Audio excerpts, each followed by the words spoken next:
When it's time to fly, explore, and enjoy, it's also a time to learn. You see, we have long been deeply connected to nature, and once we understand our responsibility to care for nature, we'll understand that it's time to give back.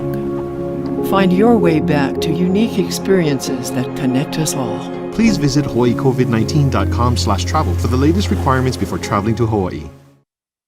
It's a wonderful aloha afternoon here in Honolulu, Hawaii. With me, Peter Tarlow in College Station, Texas. Today is March 16th, one day before St. Patrick's Day. You can see Peter is all ready for tomorrow. And this is Juergen Steinmetz from eTurbo News and Livestream.travel in Honolulu. Good afternoon, Peter. Good evening, better. How are you? Good evening. I'm just doing great. Welcome. Good evening from Texas. And yes, you're right. Matter of fact, I wanted to honor you and also honor our Irish friends. So I'm wearing a green Aloha shirt. That way I combine the best of Hawaii with the best of Ireland. Wow, you're really good. So I try to have something symbolic, but I think, even though most of us are not Irish, I think St. Patrick's Day kind of has a universal appeal, besides the fact that people like to go out and drink. But the fact is that maybe this is a time when we're going to really see the earth being a little bit, we talk about the luck of the Irish, and maybe the earth will be a little bit lucky. And we're going to start tomorrow. We'll be turning the corner on the COVID situation.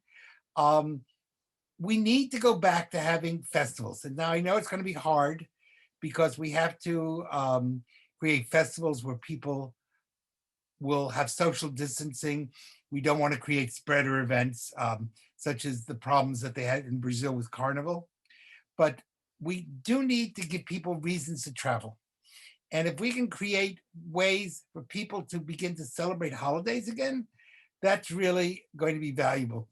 We have St. Patrick's Day, Passover is coming up, the Easter holidays are coming up, and these are ways to just get people back, taking almost baby steps into travel again, maybe seeing family, seeing some friends.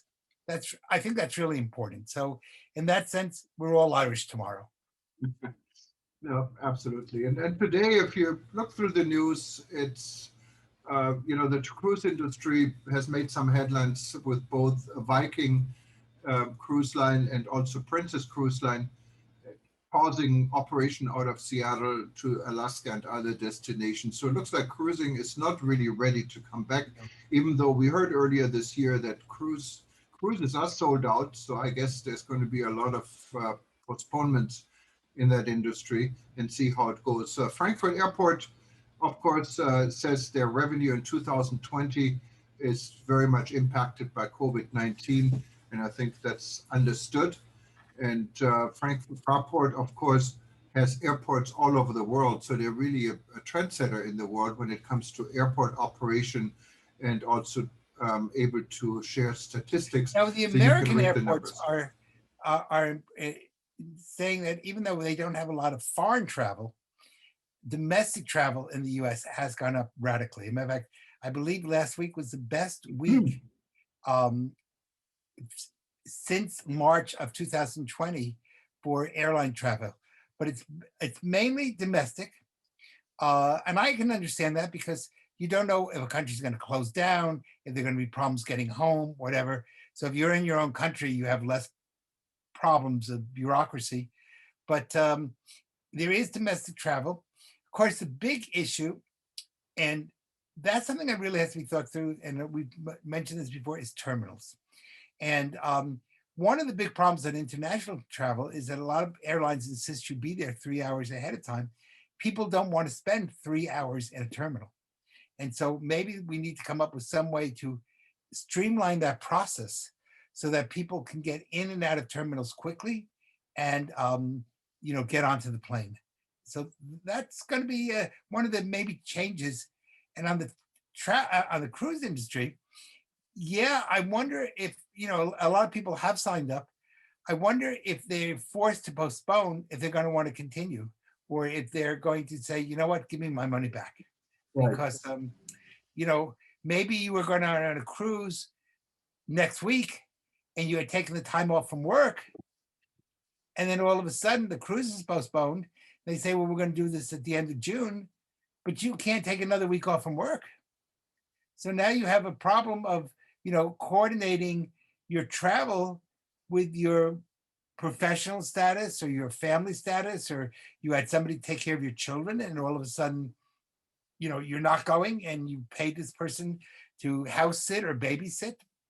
Those are real problems when they change these things.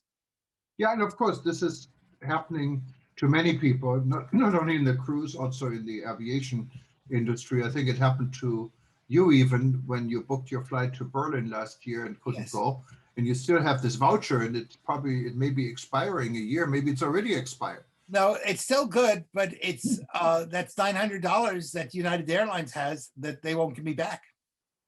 I mean, And do you blame them in this situation? pardon? Do you blame them in this situation? I understand why they don't want to do it, but on the other hand, they have my money now for a year, no interest, and I don't know if I'll ever see that money or not. So, you know, it's a problem, to say the Well, least. If you lived in some European countries, that's actually a good thing, because I understand if you put money in the bank, there is now a negative interest, so you actually Yes, have to that's pay right. the bank. Yes. Yes, and as you know, the Biden administration is thinking the same thing, and that's going to be another issue in the United States because, you know, they're talking about a major rise in taxes, including on all small businesses. And I really wonder, as we're just getting over all the misery of COVID, how well people are going to want to travel if their taxes go up by a considerable amount. And will we have negative interest? And so both of those really may make people a little bit afraid to travel. Yeah, well, I mean, we're not really ready yet. The travel industry is still very much crippled, and I think once we deal with Corona, with vaccine, we're going to go to the next step. I really Speaking don't of think. vaccines, certainly it's interesting what's going on in Europe with the whole AstraZeneca situation. So many countries now, I believe France and Germany and Holland and Italy, if I'm not mistaken, have decided to suspend the use. And somebody told me, I haven't had a chance to, every hour you have to look at the news, that they're now suspending the use of AstraZeneca across Europe. If that's true, and I'm not sure it's true, so I want to make that clear, that's really going to be a step backwards for Europe. Yeah, no, absolutely. You know, and you wonder how that's going to, will that start, you know, spread. The US, we've done a pretty good job. We're more and more people are getting vaccinated. I do think the government is right. We will be able to have almost every adult vaccinated in the United States by the end of May. And the American vaccines, the three that are basically used here, seem to be working quite well. And now, of course, the big news and it really will affect tourism also, is Moderna is testing, is in the process of testing one from 11 to 17, and now they're testing one from 6 months of age until 11. And if that happens, that we have a vaccine, that means children will be able to go back to school, that we will, you know, much of the misery that came from Corona or from COVID will go away. And so let's hope that they're successful in this. The American vaccines have been quite good. Yes, that is definitely the case, because it's not only the European and the British, also there are issues with the Chinese version. Yes. I understand. And so I haven't heard a lot of bad things about the Sputnik from Russia. No. Looks like they're doing pretty well. Yes. It was interesting, though, today, the foreign minister of Israel flew to Moscow at Moscow's request to meet with the foreign minister of Russia to talk about joint efforts in the Russian vaccine. So Israel doesn't need to, they're doing a great job of vaccinating, but I think they want the Israelis to approve the Russian vaccine so that it can be used in other parts of maybe Africa and in South America. And yes, I've not heard much negative about the Sputnik vaccine, not like the Chinese. That one's, but it's interesting that the Russians are really seeing this as a export item and possibly something for the use of diplomacy. In other words, to give them a better name. Right. Well, it's it's a lot of politics involved also in the Corona part, you know. Tremendously. And we see, I think in Germany, Merkel's party lost some important state elections. You would know that better than me. But and supposedly the way the American and British press are saying it is they lost because they don't like the way she's handling the Corona issue, and so it was kind of an anti. It wasn't really anti her; it was anti her handling of COVID. Now I'm not sure she's going to do a better job or not, and that maybe I'm sure the opposition said that. I'm not sure it's fair what they said. No, yeah, of course, the opposition is interested in winning the election. Merkel is no longer a candidate in the next election for chancellor. So we're going to see some changes in Germany. I personally have a lot of respect for Merkel. I think she, under the circumstances, she's done a tremendous job. But everyone has a right of their own opinion, and we see where this goes. Yeah, as I'm not a German, it's not for me to say. I just am reporting the facts, not my opinion. But I do think that what we're going to see is the tourism industry is really at a precipice, and we're going to have to make, as a tourism industry, some real decisions and some real changes. Some of them have been done already. I think the hotel industry has done a really good job of cleaning and of making sure that their rooms are sanitized. But we now have to move from survival to profitability. And that's going to be the key. If we can figure out ways in the tourism industry to give people confidence, make them feel good, and still be able to travel and still earn a profit, that'll be very good. Now, I was at a restaurant tonight with some friends and my wife, and I thought the restaurant did a really good job at keeping people safe, separating us. Everyone was masked, and you felt confident that there was good to go there. So I think the restaurant industry has made some real progress. We have other parts of the tourism industry that are still lacking. Right, and I have to really say here in Hawaii, that's almost business like usual. I mean, restaurants have been observing the 6 feet distancing, and everyone respects it. So that's maybe why we're in good shape, because people here are, I think, sometimes a lot more disciplined, and it's also maybe it's a cultural thing here in the Pacific compared to some other regions. Yeah. One last thing, maybe we should just mention. I know there's going to be a really big article about it in eTurbo News, and I'm going to be looking forward to reading it. But today, something that has nothing to do with COVID. As a matter of fact, it's 10,000 years old, the article.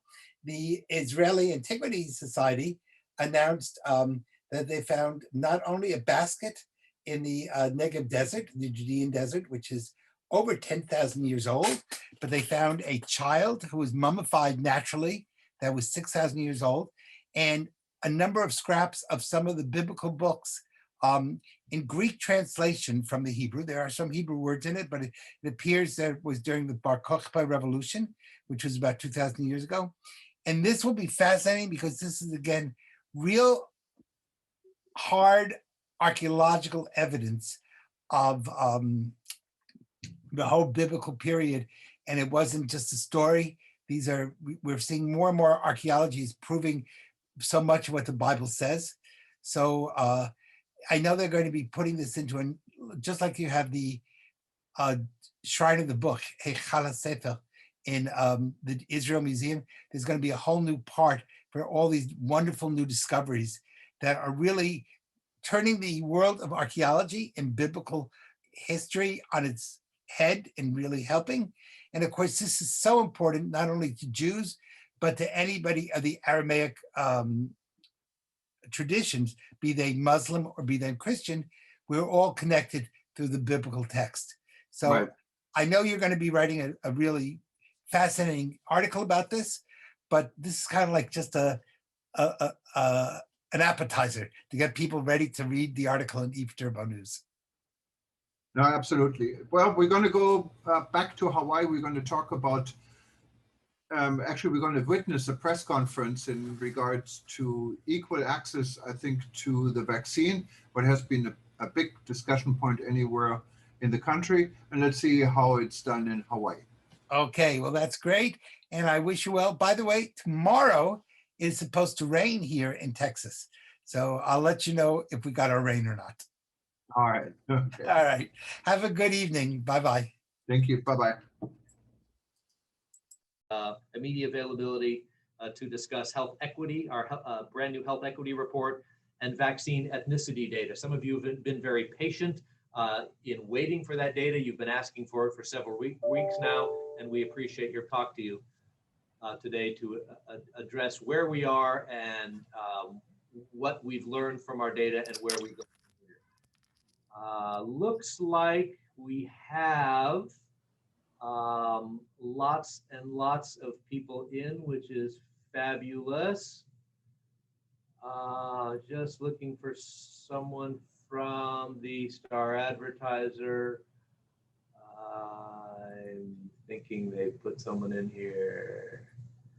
It would be a shame if they missed it, but I do see television stations, Neighbor Island news organizations, the Civil Beat. So without further, well, let me send one text and then we'll kick things off. Appreciate it.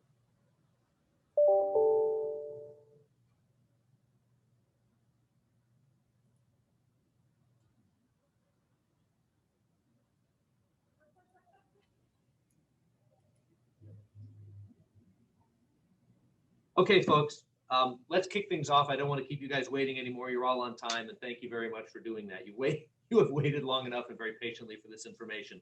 So again, we're going to be discussing the health equity report and vaccine ethnicity data. We have presenters today that are going to highlight what you're going to see in these reports and talk about the data on race and ethnicity as far as vaccinations go.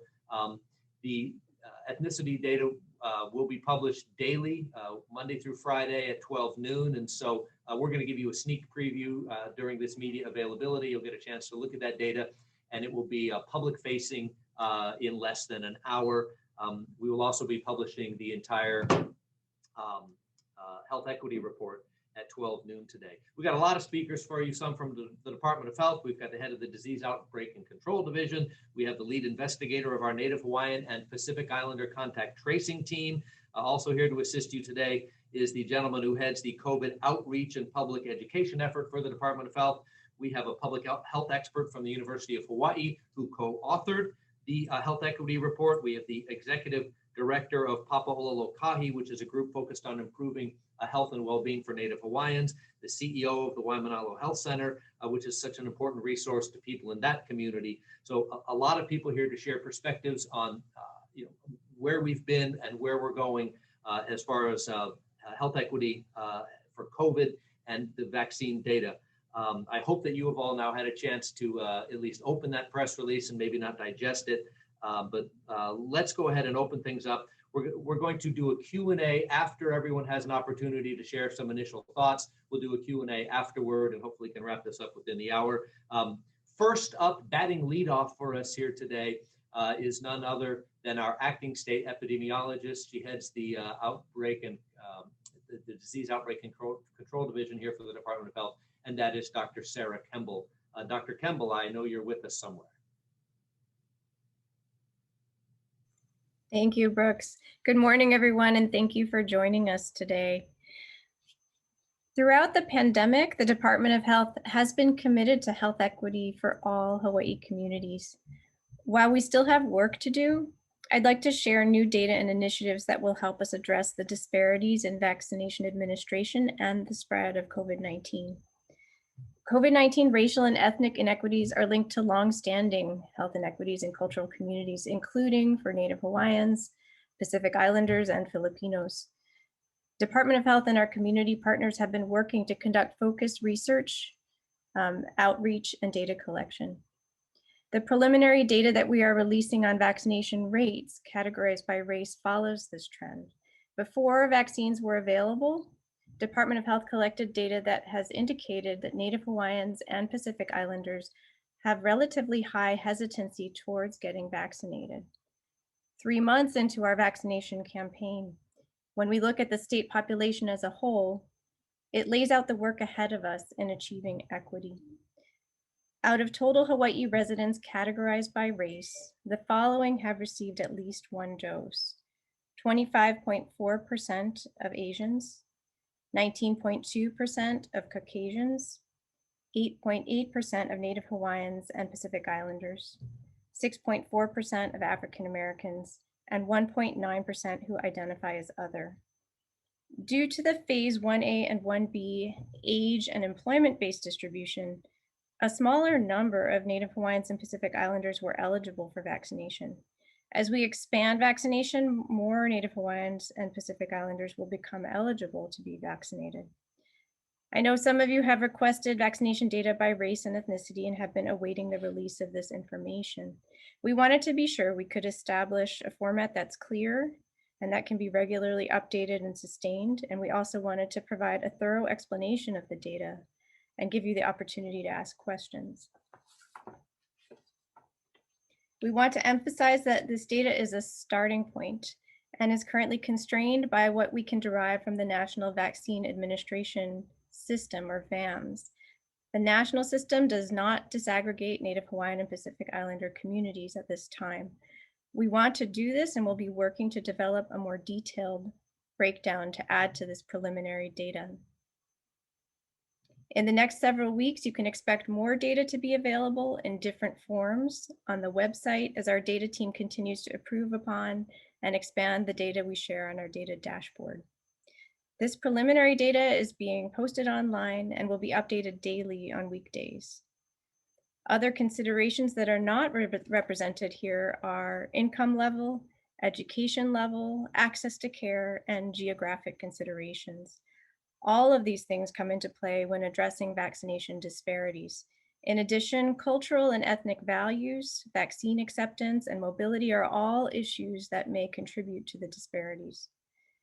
DOH is also releasing a comprehensive report on health equity in diverse populations that details the racial and ethnic disparities in COVID-19 in Hawaii, documents the actions taken to reduce transmission across the state, and provides recommendations based on lessons learned from the COVID-19 response. 2 of the report's co-authors will join us shortly to discuss their findings. The data that we are reporting today serves as a benchmark, and we will report progress as it is available. Thanks to the work of my DOH colleagues and community partners, we have concrete recommendations and goals to inform our work. We're committed to doing more and doing better. Many community groups have already come together to address these disparities and are doing incredible work to bridge the gap, and we will hear about these efforts today. I thank you for your work to ensure that equity remains a key focus of Hawaii's COVID-19 response. Thank you.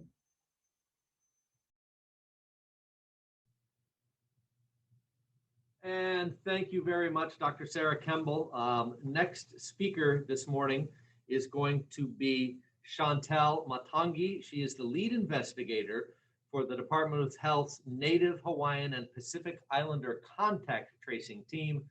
And if I do say so myself, she has perhaps the best background we're going to see all day.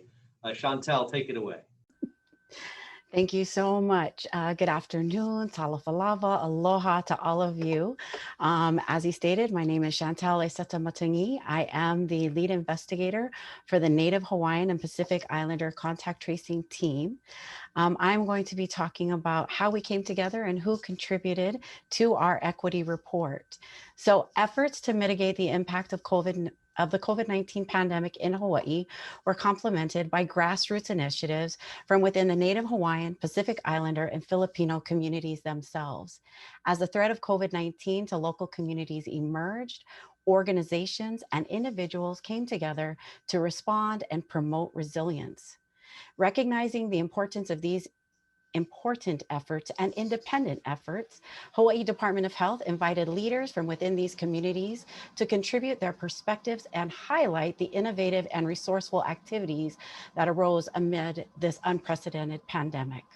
In May 2020, the Native Hawaiian and Pacific Islander COVID-19 Response, Recovery, and Resilience Team, or the 3R team, was formed to improve the collection and reporting of data, identify and lend support to initiatives across the Hawaiian Islands, working to address COVID-19 among Native Hawaiians and Pacific Islanders, and to establish a unified presence in the decision-making processes and policies that impact our communities. Convened by Papaololokahi and comprised of over 50 organizations serving Native Hawaiians and Pacific Islanders, the 3R team, which is further divided into Native Hawaiian Subcommittee and a Pacific Islander Subcommittee, has advocated for change in data disaggregation and how racial and ethnic specific data are collected and reported. Initially, there were no public or private organizations that organized COVID-19 efforts in the Filipino community, despite high numbers of cases. However, in September 2020, the Filipino Underrepresented Scholars Organization, or PUSO, convened and discussed ways to organize and mobilize the Filipino community in response to the pandemic. Members of PUSO, including Dr. May Rose de la Cruz, Dr. Agnes Malete, I'm so sorry, I apologize for that, and Filipino advocates and retired University of Hawaii Manoa professors assembled a Filipino COVID-19 response team consisting of over 25 Filipino advocates, leaders, medical staff, and community members. This work group has met weekly since October 2020 to discuss, support, and promote COVID-19 resources among the Filipino community in Hawaii. In October 2020, the Native Hawaiian and Pacific Islander Priority Investigation and Outreach Team, which also includes Filipino-speaking team members, is a unique solution created by the Hawaii Department of Health, and the team itself is constructed of individuals with novel approaches and that integrate Western science with cultural practices and values to produce innovative approaches that are realistic and respectful to the many diverse Pacific communities in Hawaii. These initiatives leveraged regional history, cultural values, practices, and implemented strategies that applied to very specific communities. So rather than placing the burden of the pandemic response on these communities most effective, these initiatives or these innovative approaches empowered them by supporting their grassroots efforts to create their own narratives and shape their community-specific solutions while following public health guidelines. While implementing the COVID-19 awareness campaign and educational efforts, it was essential for my team to ensure that the messaging was light and friendly. So we looked to avoid common guilt or fear-based tactics when motivating a community to adhere to health guidelines or to change behaviors. We also understood that when we were asking them to change these behaviors, that we were asking them only to do it for a small amount of time and in conjunction with them. So we didn't look to tell them what to do, but rather we looked to find ways to incorporate their cultural practices, but to make them COVID appropriate in order to protect these communities. These efforts are seen as a great step forward. They are unique and program specific to Hawaii. And we are actually receiving national recognition from the CDC for this.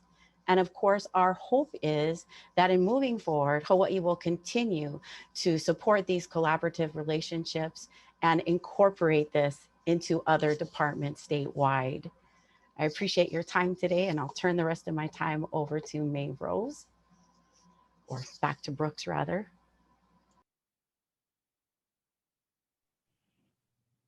Thank you very much.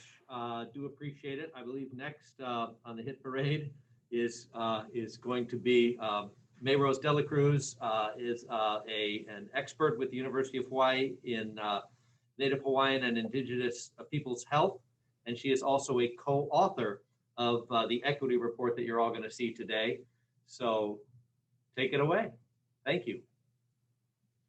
Aloha and thank you. Salamat. Thanks, Kelly. for going over the report. I'll be going over the responses and the recommendations right now. An important part of this report was to highlight the responses. There were two types of responses. First is the public health response, and that was conducted by the Department of Health using the contact tracing program, and also utilizing different materials translated for the ethnic groups represented in Hawaii. But a valuable and a much needed response was the community response, which I was completely a part of with the Filipino community, and I'm very proud of working with our Filipino community through the PhilComm's Cares project. The PhilComm's Cares project was with the Filipino Community Center, along with the legal clinic, and currently now with the Hawaii Public Health Institute and the PhilComm Cares project, where we looked at different venues that was appropriate for the Filipinos here in Hawaii. And one of them was the Radiothon, which we conducted in November. And we talked about COVID-19 in our native languages of Ilocano and Tagalog. Along with the Radiothon, we also made culturally relevant and tailored materials in Ilocano and Tagalog in partnership with Department of Health. And we also did COVID testing at Catholic churches. 90% of Catholics here in Hawaii are Filipino. I also wanted to highlight another great community and outstanding community response was the We Are Oceania project or program with the Micronesian populations. They helped come together and made a helpline in their native languages and had many outreach activities regarding COVID testing and also supporting their communities with food drives and making appropriate materials. This is really important to have community response because it is the community who will provide insight on what the community needs. We also had 6 recommendations in the equity report. I would like to only highlight 2. The first recommendation was to advocate for standardized, complete, and accurate data. This is important to be consistent with ethnic categories and to continue to disaggregate data. Through this aggregation of data, we can see through the cases and mortality rates which ethnic groups need the help. And we're hoping to continue disaggregation of data with the vaccination clinics, who's getting vaccinated, who isn't, and also which populations are getting services. The second recommendation is to collaborate with community orgs and develop target informed messaging, which we saw in the community response. Only the communities understand which venue, which mechanism is best to deliver the messages. And we did it through print, TV, radio, or even TikTok. And we also translated materials. The remaining 4 recommendations are basically circulating around community involvement regarding how to speak on the data, share the data, how to organize and to help minority populations be part of the whole dissemination of data, integrating into policies. But thank you so much for letting me speak on this. It was a great collaborative effort, and hopefully we'll have more community involvement in future reports and future data dissemination. Thank you. Thank you, Dr. Dela Cruz. Very much appreciate it. Next up for us is Christopher Johnson. Chris Johnson, known affectionately to us as CJ. He heads the COVID outreach and public education program here for the Department of Health, and there is a familiar face to us all. He's been doing wonderful work for since long before I joined the Department of Health, getting out into the community, networking, establishing partnerships, and building trust. And CJ, the floor is yours. Thank you so much, Brooks. So I'm CJ Johnson. When we're not in a pandemic, my role at DOH focuses on chronic disease prevention and health promotion, where we work specifically on diabetes, heart disease, other conditions that are impacted by what we call social determinants of health. And what that means is that we focus strongly on how factors like occupation, socioeconomic status, and our living environments either support or create barriers to health. And what we know from this work is that owing to generations of unequal access to supportive environments, healthcare, and health information, racial disparities in many chronic diseases are persistent and compounding. So that's relevant today, that's critical even today in today's conversation, because as we've seen at every scale from national to local, these same risk factors, both the social determinants and the chronic diseases themselves, are also the driving forces behind our racial disparities in COVID cases and outcomes. They also play an important role in understanding the disparities in vaccine rates, and they help us strategize how to address them. So there's at least two different issues, which Dr. Kimball mentioned earlier, that contribute to vaccine rate disparities, and they break down roughly to access and interest. From even before vaccines arrived in December, we anticipated them and have been cultivating and formalizing a large network of community partners, many of whom you've already heard about, to address these challenges. So varying levels of enthusiasm for vaccination among different racial groups is expected. We've had surveying that supports that. These are informed by personal cultural history with healthcare systems, but through partnerships with a number of organizations, we've been able to develop information campaigns that are more responsive to community concerns and values, and that empower communities to make informed decisions about vaccination. So over the past year, we have, as Telly mentioned, stood up an NHPI contact tracing team with language skills, local cultural knowledge that provides extensive outreach, not just in contact tracing, but in prevention, management, and in vaccination.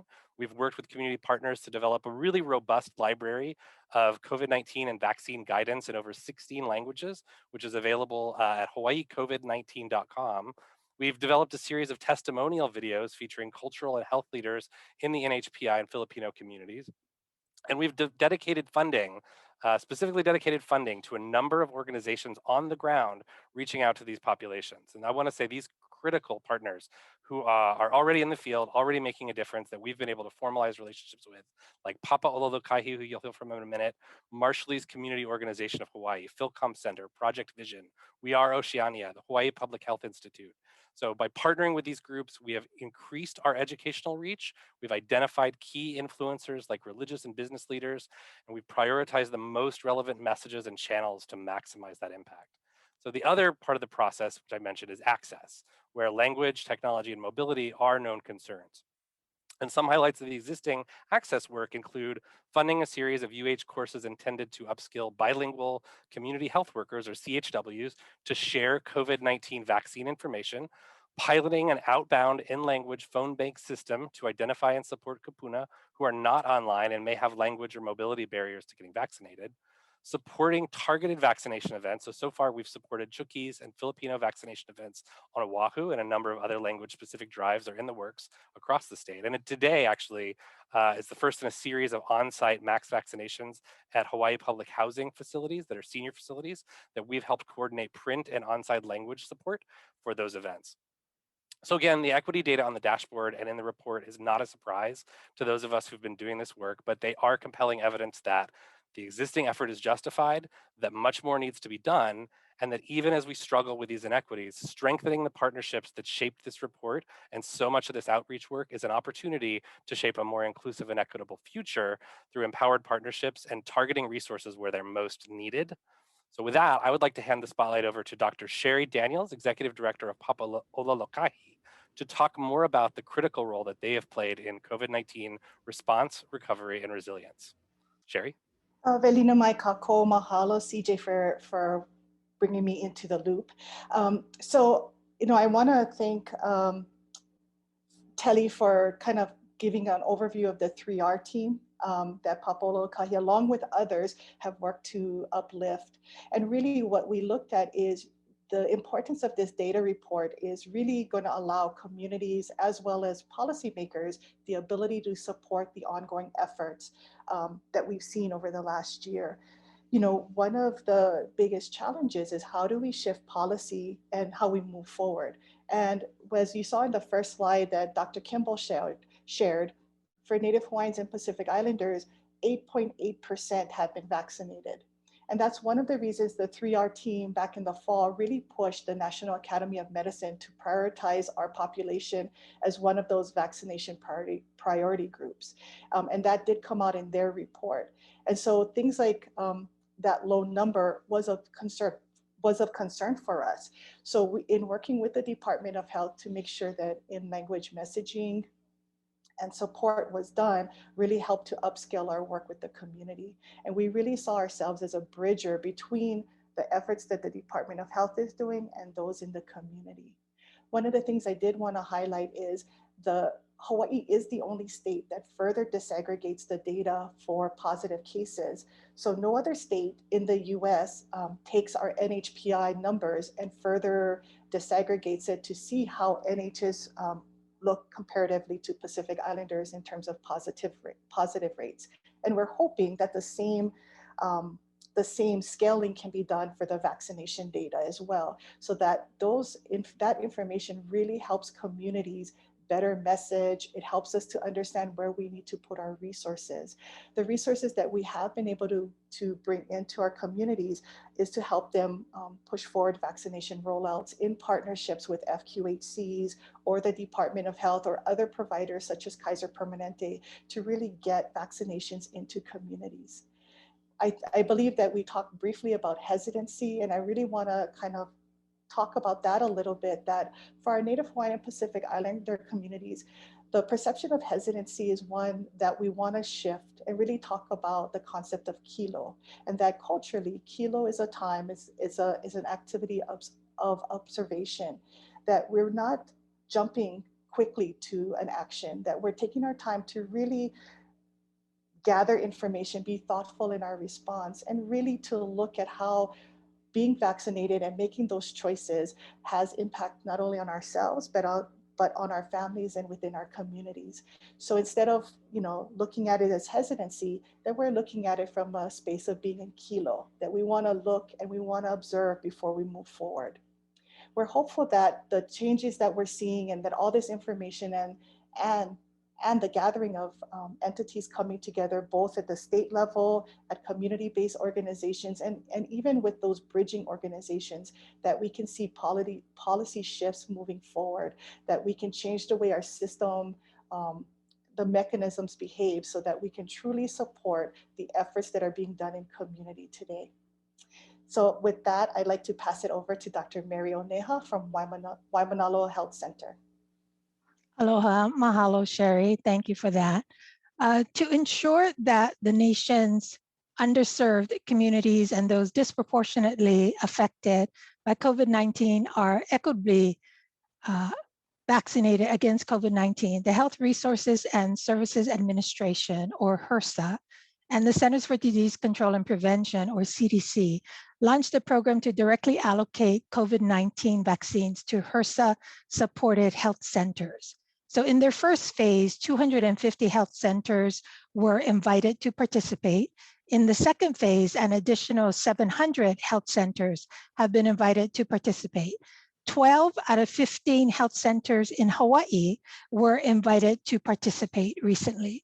The health centers that have been invited to this program serve a large volume of one of the following: individuals experiencing homelessness, public housing residents, patients with limited English proficiency, those who have low income and minority patients, and those programs that utilize mobile vans to deliver services.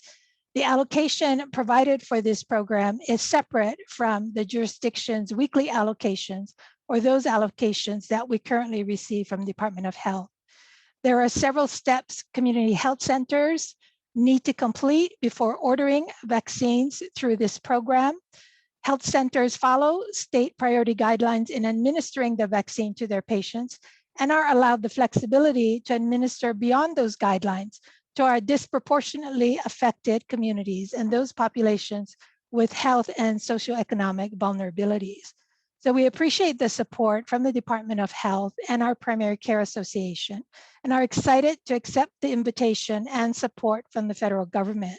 We highly encourage vaccinations for all those eligible, and will continue to reach out to our patients to schedule their COVID vaccine appointment and continue to think of ways to expand, particularly since all 3 vaccines will be available to us, to our underserved communities and those disproportionately affected. Mahalo.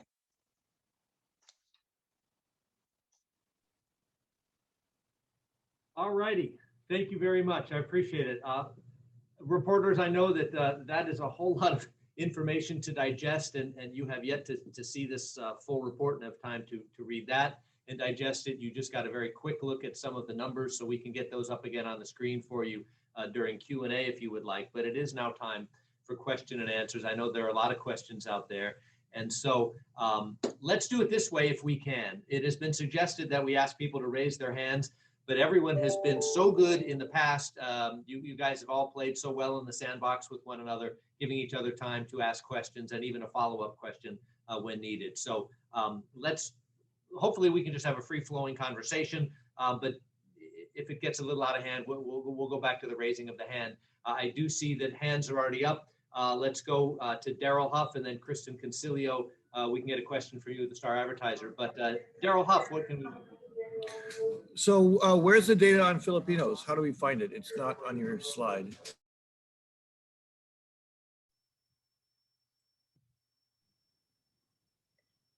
I can take that if Brooks, are you going to put up the, or Katie, you're going to put up the numbers again?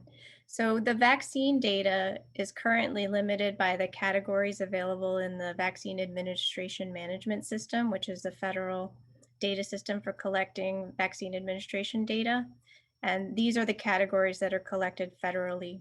So as some of our speakers referenced, the work that went into the health equity report was based on disaggregated data that we do collect for cases here through our data systems in Hawaii. We are working with the federal system to try to get disaggregated categories for Asian and NHPI here so that we can do the same with vaccine data. So Doctor, what can you tell us about what's happening in the Filipino community then? I mean, you guys showed quite a lot of interest in it. You have a lot of people working that community. I understand that there is a lot of hesitancy and that it's kind of dissembled where the various people are getting their shots. How is the Filipino community doing in your estimation? Right, that's where that disaggregated data is key and why we are working hard to get it disaggregated.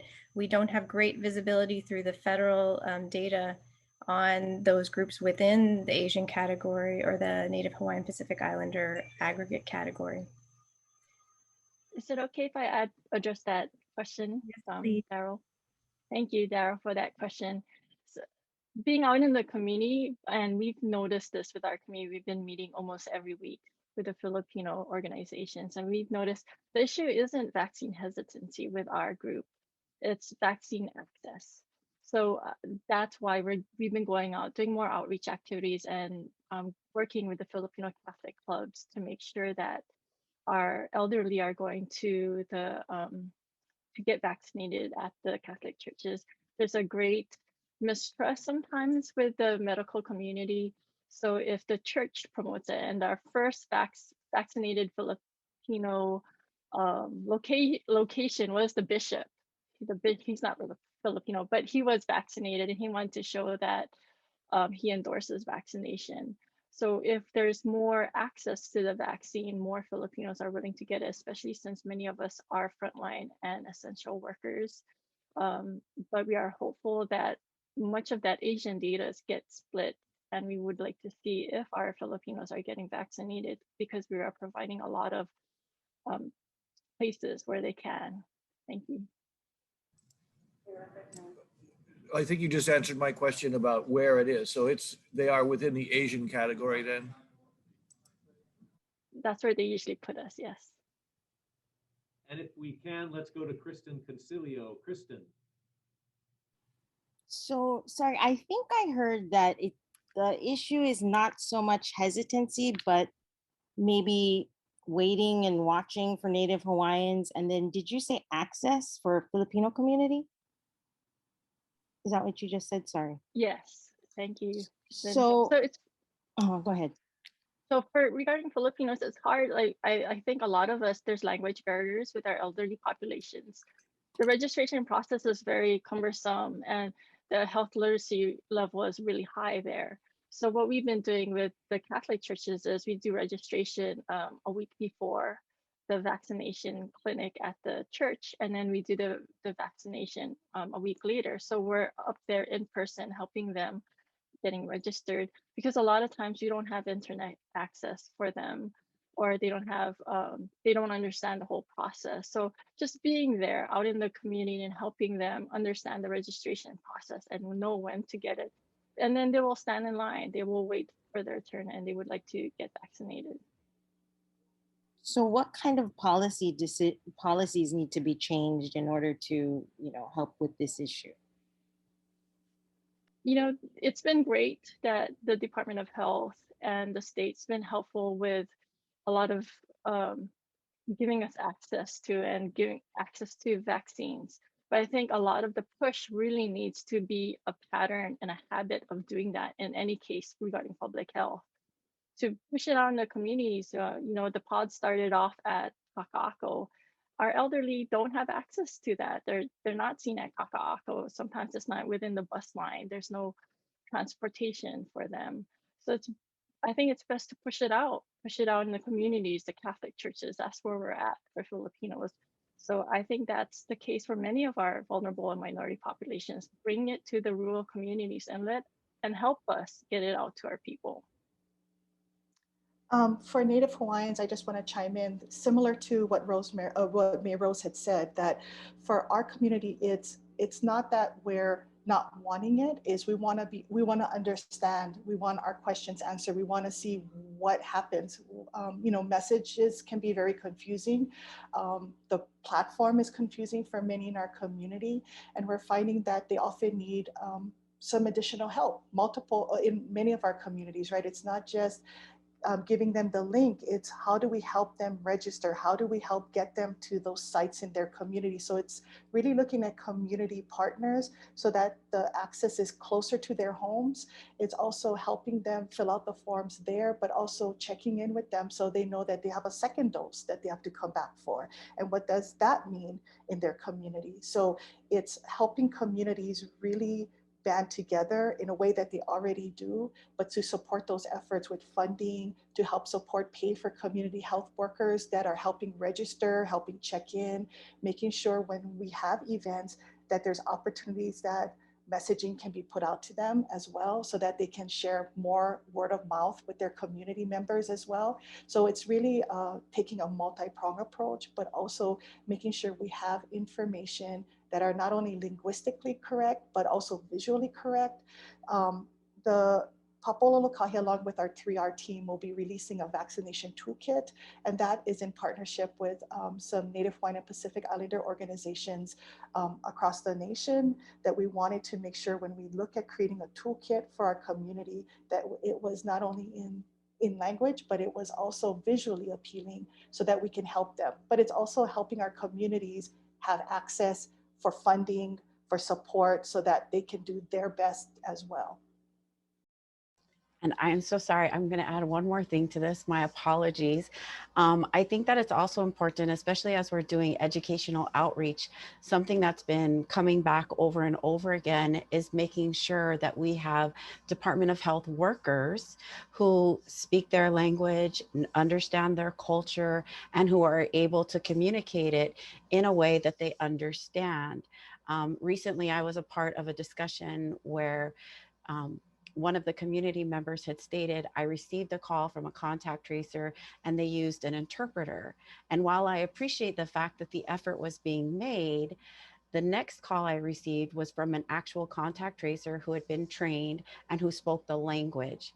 And so as we had this discussion, because the person on the other side of the line understood the process, they were able to further tease out what needed to be done, what needed to be offered, and had a richer, fuller conversation that was not only in language, but also made sure that there was comprehension, that they understood what was going on, which is, again, what we're also hearing from the community concerning vaccination, which is why part of our outreach also includes vaccination. And we partner up with CJ to make sure that we're presenting it.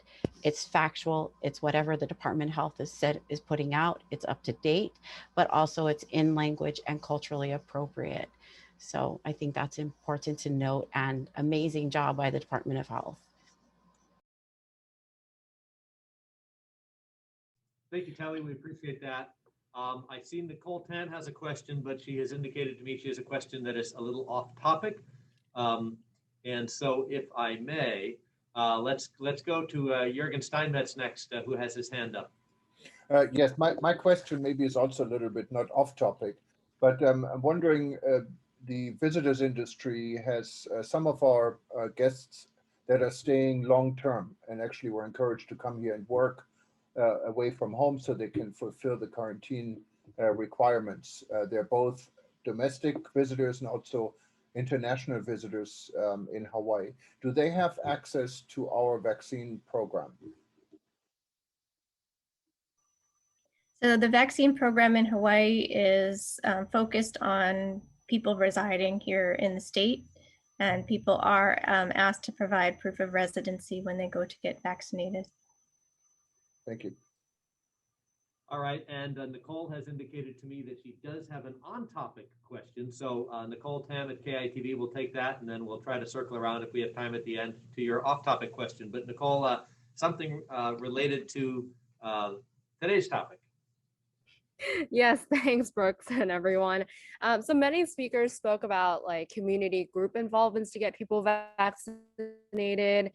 What's an initiative that works besides educational outreach? Is it just ramping up efforts to get shots out to communities, like to churches, like you mentioned, or more educational discussions are needed to specific communities in their language, perhaps? But pretty much, what are initiatives that works to really get people to want to get the vaccine?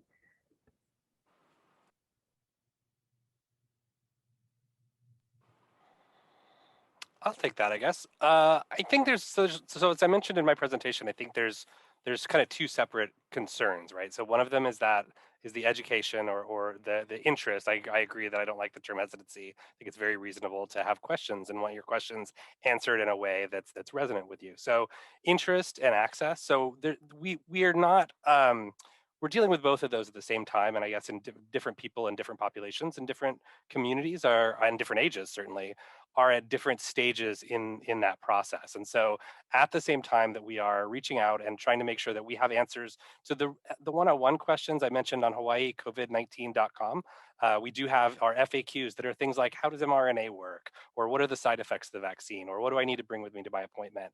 Things like that are just things that help people feel more comfortable. We have some, like I said, testimonials from influential leaders that again are intended to help people become more comfortable and normalize being vaccinated. So that's part of it. And then the other part is there are, we've talked about a lot of them. There are language, there are technology, there are geographic, there's mobility barriers. And these are all very complicated, and they intersect quite a bit in terms of the populations that are most vulnerable.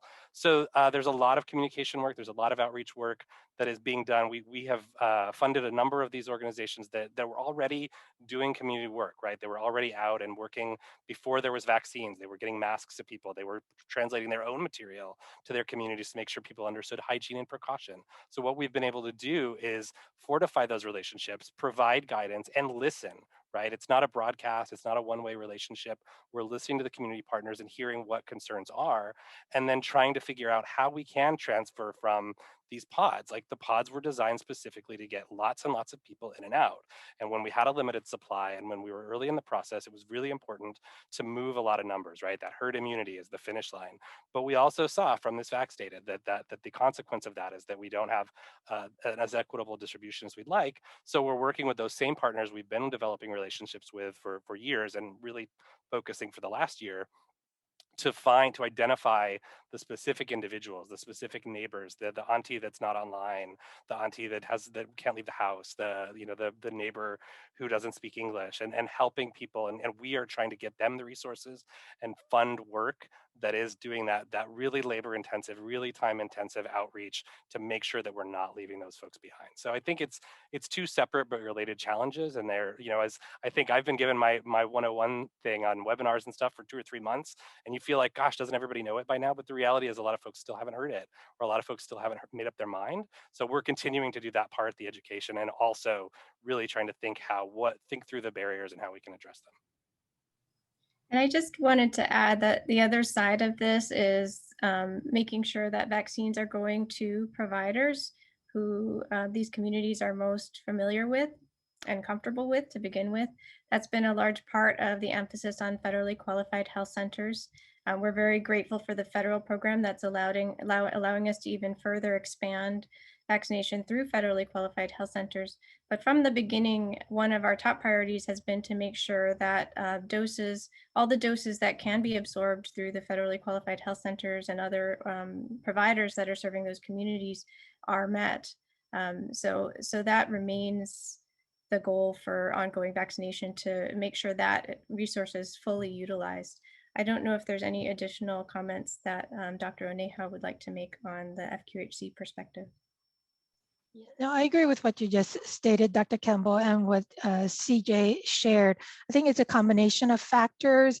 I don't think there's an ideal set of circumstances in each community. I think it's different in each community, but definitely education and access are key components to people getting vaccinated. And access not only includes community access, cultural access, but having transportation available, calling them on the phone as opposed to having them go through the internet to schedule their own appointment, providing assistance with the pre-vaccination checklist, scheduling their second appointment at the time of their first appointment.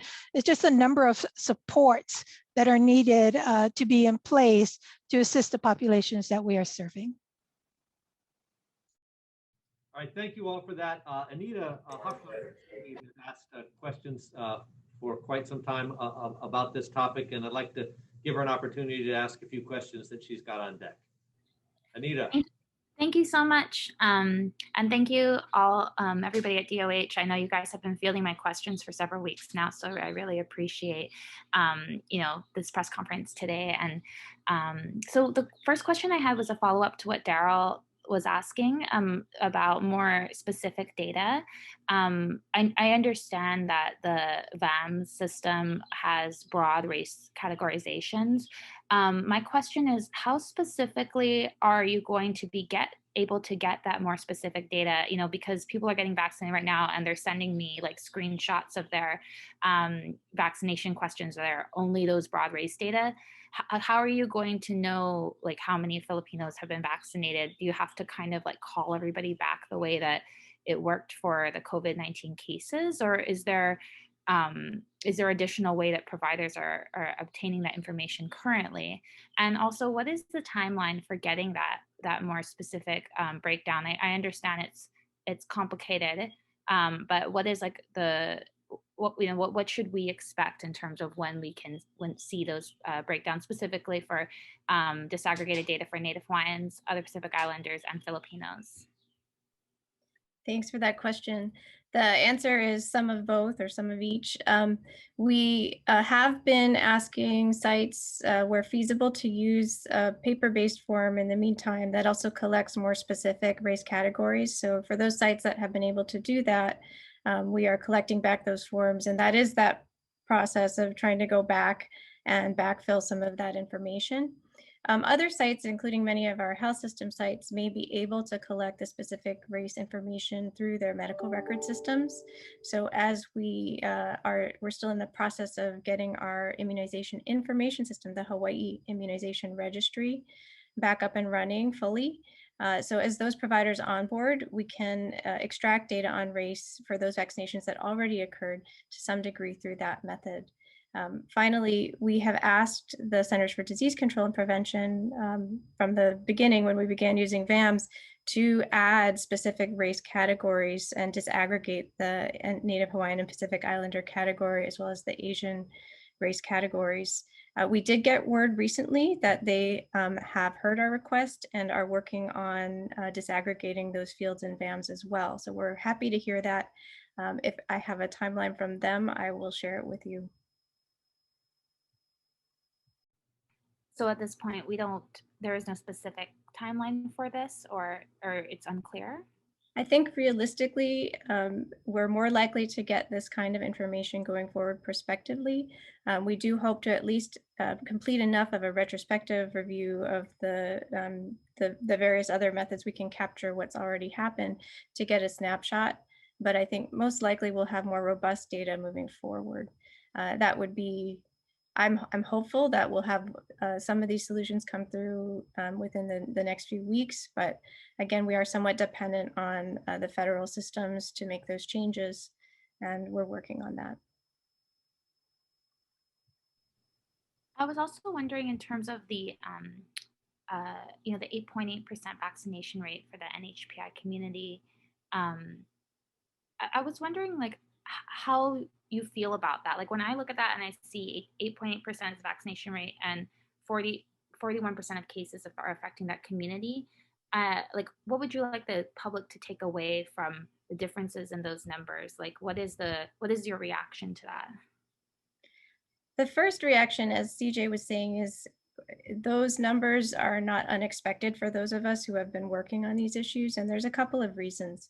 It doesn't mean that they're acceptable, but it is not unexpected. And one reason is looking at how we have allocated vaccine based on the recommendations from the federal government and the Advisory Committee on Immunization Practices. The very first prioritization group was healthcare workers. Well, as we look at who are healthcare workers in our state, we see underrepresentation of Native Hawaiian and Pacific Islander groups in that category. So obviously, if we're prioritizing vaccinations for a group that doesn't represent NHPI very well, then we're going to see lower vaccination rates for that group. We then moved on to those 75 and older. Well, if we look at our demographics in the state, unfortunately, Native Hawaiian and Pacific Islanders don't have as long a life expectancy in this state. So we have fewer people in that category. One of the things you'll be able to see on the new dashboard is both the percentage of the total population vaccinated to date, as well as the percentage within target age groups, so the 70 plus age group. And so when you look at it by age, the disproportionate representation is not as apparent. So looking at those who are in the older age category, the proportion of NHPI vaccinated is much more on par with the other age groups. It's when we look below that age range that we see more of the disparity. And that's where we really need to focus this effort, as everyone's been saying, on the interest and access, reaching out to communities, going to where they are to make sure that they are able to get vaccinated, understand the benefits, and can get their shots. When I talk to advocates for the NHPI community, they say that one way to improve access is to make their community a clear priority, or to prioritize certain zip codes that have been hit hard, like in Kalihi, or to prioritize zip codes with overcrowding. I'm just wondering, like looking at the disparity as you see it now, do you have any desire to change the prioritization, or would that have been helpful in retrospect? Or is this, do you still think that the prioritization categories were the way to go? I think there were good reasons to start with healthcare workers in the 1A category, and that was agreed on nationally. I think now, as we move into 1C, we have a real opportunity to tackle health equity head on. This is the group in which we really do need to make sure that we are reaching those areas both geographically and demographically that need the most outreach. And so I think that the numbers that we see here as baseline are what we would expect from how the prioritization was handled initially. And I don't think it's wrong. I mean, I think we have to make sure our health systems are able to be resilient and to not be fearful that if we had additional COVID surge, that we wouldn't have the healthcare system capacity to deal with it. That affects everyone, no matter your race, your age, your culture. But as now that we've done that piece, we've vaccinated most of our healthcare workers, it is really looking into the community now. Where are we seeing the highest risk? Are we reaching those populations? And that's really the work ahead of us here in phase 1C. Yeah, I just wanted to add that the federal program does prioritize the public housing residents for the program, and both health centers in Kalihi, Koko Kalihi Valley and Kalipalama Health Centers have been invited to participate in the federal program. All right, and time is getting short. I still see some hands up. If you don't have a question, you could take your hand down. That would help me. We of course want to answer as many of these things as we can, but as you know, we have lots of work to do here. We have not had a chance to go to Hawaii Public Radio. So Jason, do you have a question for members of our panel? And if so, who? And what's the question? See. All right, can you hear me? Okay. I don't have a question specifically for anyone, but for the department. So I know you're collecting the data, trying to disaggregate it, but I've also heard that you're not surprised by some of it, and maybe even with the vaccine rollout, not surprised. It's kind of overlaying chronic conditions, the COVID testing, and who's getting it. So how do we know that? Why collect it, and how do you know you're making a difference with your with the outreach and rollout, and how do you communicate that to us that, you know, collecting this data and acting on it, that it's making a difference, and you know, the people who need to get vaccinated. Right. I think that by continuing to show the data and how the needle moves day to day, week to week, is how we can now hold ourselves accountable for our vaccination efforts and whether we're making dents where we need to. So that data is where we flow from. It is the beginning of that process to see are the activities that we have implemented, the actions we are taking, are they working? Like I said, I think that this is the appropriate time to really be tracking that, because up till now, there have been some limitations to how vaccine is prioritized that would not have impacted these groups as greatly. But now, as we move forward, we should be able to see that needle move. And if we don't, or we see it lagging in one area or the other, this is how we can track that and change course as needed. This whole pandemic really has been about being ready to be adaptable and meet the challenges where we find them, and being able to see the challenges is the first step of that. I hope you don't mind if I add to that, because I do a lot of educational outreach and I'm dealing with Native Hawaiian, Pacific Islanders, and Filipino community members. The reports that I'm getting back from the community and also those community leaders is that as we have added language and culture, they have seen that their numbers are going down. The community is isolating or quarantining properly, that they understand the steps that are needed to be taken in order to flatten the curve. They're also receiving the resources that they need, which is instrumental. If you're suffering and you have to stay home and you don't have food, or you don't have access to an ISO quarantine unit, then of course you're going to stay home, you're going to pass it on to everybody else. But if you have someone who speaks your language, who understands what's going on in your home, be it multicultural or whatever, multi-generational, they're able to come in and say, how many people are in your home? How can we best assist you in making sure that we can separate you? And how can we support you? And how can we get you in touch with these additional agencies to support you through this effort? So I know for me, my team came into existence in October 2020. Our numbers for the NHPI community were high. They have come down, not as much as we would like it to, but they're continuing to come down. And as we continue to have this education and this outreach and to be there for them, our hope is that that will continue to happen, and that we'll be able to put this also with the vaccine. And I see Josh's camera is on, so hopefully he can actually give you those numbers. So I'll turn it over to him.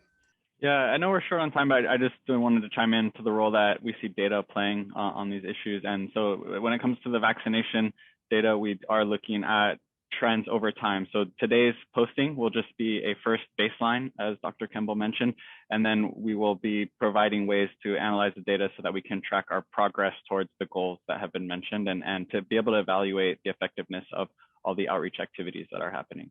Thank you. And I know we've already gone into overtime. Dr. Kimball and any panelists that are still with us, I know a few people have already had to drop off, but do you have another minute for a couple minutes for the last couple questions? I have a couple minutes, yeah. Okay, just a couple minutes. Daryl, can we go to you for one question, and then we'll go to Kristen? Sure. You have current priorities. One thing, if you wouldn't mind, I'll put this in two parts. First, where the communities in these that are being served by the healthcare centers, were they being prioritized in the same way as other people? That is stage 1, stage 1B, 1C, and so on. And two, Now that you've decided that you're going to prioritize hotel workers, bars, restaurant workers, and so on, is that in a way taking away from your ability to serve these communities? Or how are you balancing that at this stage? Because it really does seem that people who have the most infections are getting the least vaccines. I can speak to both of those. So for the healthcare centers, we, as referenced earlier by Dr. Oneha, we have always allowed flexibility there for the health centers to vaccinate their populations more broadly. So we have not held them to the strict age and occupation-based categorizations. And that is with the recognition of the need for health equity there to give a head start to those communities in terms of vaccination. As far as the current prioritization for hotels, restaurant workers, and bars, in fact, when we have looked at our recent case and cluster data, our clusters have been dominated recently by outbreaks occurring in those specific settings, hotel workers, restaurant workers, bar workers. And we have also observed associations that many of the workers impacted there are from Pacific Islander communities in particular. So that is part of that prioritization there. So I actually am hopeful that by placing that as our next immediate prioritization, we will be able to move forward more rapidly on vaccinating those populations most impacted and most needing the vaccine. Thank you, Daryl. Thank you, Dr. Campbell. Let's go to Kristen Concilio for one last question, and then Nicole Tam, and I think we'll have to wrap it up. Kristen. Okay, so I want to know how many vaccines have gone to the health centers and how many have been returned in terms of unused because of this issue. Yeah, we have had very few unused or returned vaccines in general. So I don't have exact numbers, but I can say there has not been a trend of unused or returned vaccine from the health centers. Can you just tell us how many have gone to the health centers in these communities? I would have to get that to you later. I don't have the distribution numbers current as of now. Thanks, Kristen. Maybe you can follow up with me, and I'll see if I can't help you with that. And Nicole Tam, you have a question. I believe you're going to get the final word of the day. Thank you. This question is for Dr. Campbell. So Moderna is doing a vaccine trial for kids aged 6 months to 12 years old. What are some risks for kids to get the vaccine? And is it too early? Do you think it's necessary for kids that young to get a shot, considering the infection rate for that age group is quite low? There are trials ongoing for children for some of the COVID-19 vaccines. The trials are being run to assess just that, the safety and efficacy of vaccine for pediatric populations. You're correct that the initial projections would show that herd immunity could be accomplished without vaccinating children. And in general, children suffer less severe health effects. That being said, we do sometimes see these post-infectious complications like the MIS-C syndrome in children. So that is an immune reaction that occurs several weeks after being infected with COVID-19 and can have quite severe outcomes, including hospitalization and even death. So I think that it is still an important scientific question to see if the vaccines can be safe and effective in children, because there may be benefit for those populations as well. The other reason is that children, while they're less likely to transmit, they can still transmit COVID-19. And so they can also contribute to infecting their families, and there may be higher risk people within their families. So there are several reasons why assessing vaccine in children remains important. I know we got to go, but the other part of that question was, would they experience more symptoms compared to adults with the vaccine? Or is that kind of one of the questions they're trying to answer? That would be one of the questions being asked in the trials. All right, everyone. Hey, I know we've gone long. Thank you very much, especially to those of you on the panel who have taken the time out of your day. We really appreciate the effort you are making to help us overcome the challenges we face in reaching these different communities, whether those challenges be cultural, language, technology, mobility, geography. Those are all things that we're dealing with, and we appreciate the efforts that all you are making to help get the word out and get the vaccine to everyone and educate everyone on COVID. And Telly, great work in getting out into the various communities and lowering those numbers. That helps us all. So thank you very much. And thank you to members of the media who asked such thoughtful questions today. We appreciate it. You have seen in the chat that Josh Quint has put some links up for you, and you can go to our websites and you will find that the data is there for you visually, and that will be updated daily, Monday through Friday. Let's keep an eye on those numbers, and we hope that equity can be achieved as we march forward in the vaccination process and we all tamp down COVID. Everyone, do me a favor: wear your masks, avoid large gatherings, maintain social distance. Thanks much, everybody.